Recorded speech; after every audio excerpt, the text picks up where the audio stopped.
Good morning guys. Teaching aptitude में देखिए models of teaching, जैसा कि मैंने आपको बताया जो जो चीज़ें टीचिंग एप्टीट्यूड में ज़रूरी है। सबसे पहले levels of teaching, models of teaching. ठीक है, तो आज हम पढ़ेंगे models of teaching. Models of teaching में आता है आपका पैडागोजी।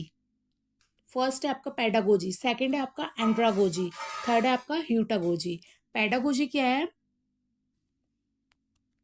जिसमें सारा वर्क जो होता है वो टीचर करता है। मतलब जो बच्चा नर्सरी में होता है, एलकेजी में है, यूकेजी में है, तो वो टोटली टीचर्स पे डिपेंड है। बच्चों के लिए यूज किया जाता है पैडागोजी जो तरीका है। पैडागोजी को हम मेमोरी लेवल भी बोलते हैं। बच्चों को इसमें सिखाया जाता है, इस पैडागोजी में पढ़ाया जाता है। ये सारी चीजें पैडागोजी में आती है। इसकी विशेषता है कि ये बच्चों पर आधारित होता है। टीचर का इसमें एक्टिव रोल होता है, टीचर को ज्यादा एक्टिव रहना पड़ता है। ये छोटे छोटे बच्चे हैं जो पैडागोजी में आते हैं। कितना पढ़ना है, क्या पढ़ना है, कैसे पढ़ना है, ये सारी चीजें इसके अंदर आती है। सब कुछ टीचर को पता होता है कि क्या क्या पढ़ाना है, कैसे पढ़ाना है बच्चों को। इसके अंदर जो मेन चीज है वो है आपका रूट लर्निंग, यानी इसमें रट्टा लगवाया जाता है। जैसे A for apple, B for boy, इसे डेली डेली आपको बोला जाएगा ताकि बच्चों को आ जाए। डेली डेली रट्टा लगवाया जाएगा। तो पेडागोजी में रट्टा लगवाना इम्पोर्टेंट है। जैसे जैसे आप बड़ी क्लास में जाते हैं तब रट्टा लगाना इतना इम्पोर्टेंट नहीं होता, बट पेडागोजी में रट्टा लगवाया जाता है, बच्चा ऐसे ही सीखता है।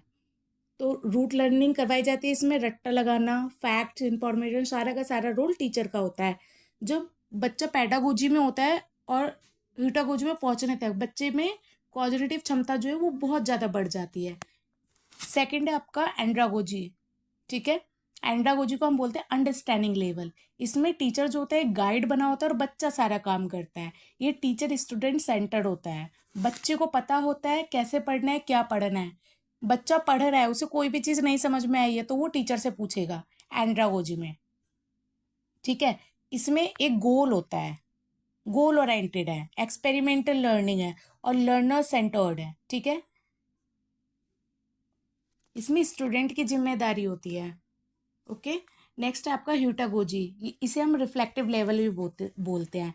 इसमें टीचर का नाम मात्र का रोल होता है। सारा कुछ बच्चे खुद करते हैं। ये कंप्लीटली स्टूडेंट सेंटर्ड है। ठीक है, इसमें टीचर का रोल बहुत कम है, बहुत कम है। पैडागोजी को हम मेमोरी लेवल भी बोलते हैं। ठीक है, एंड्रागोजी को अंडरस्टैंडिंग लेवल बोलते हैं और ह्यूटागोजी को रिफ्लेक्टिव लेवल बोलते हैं। याद रखना,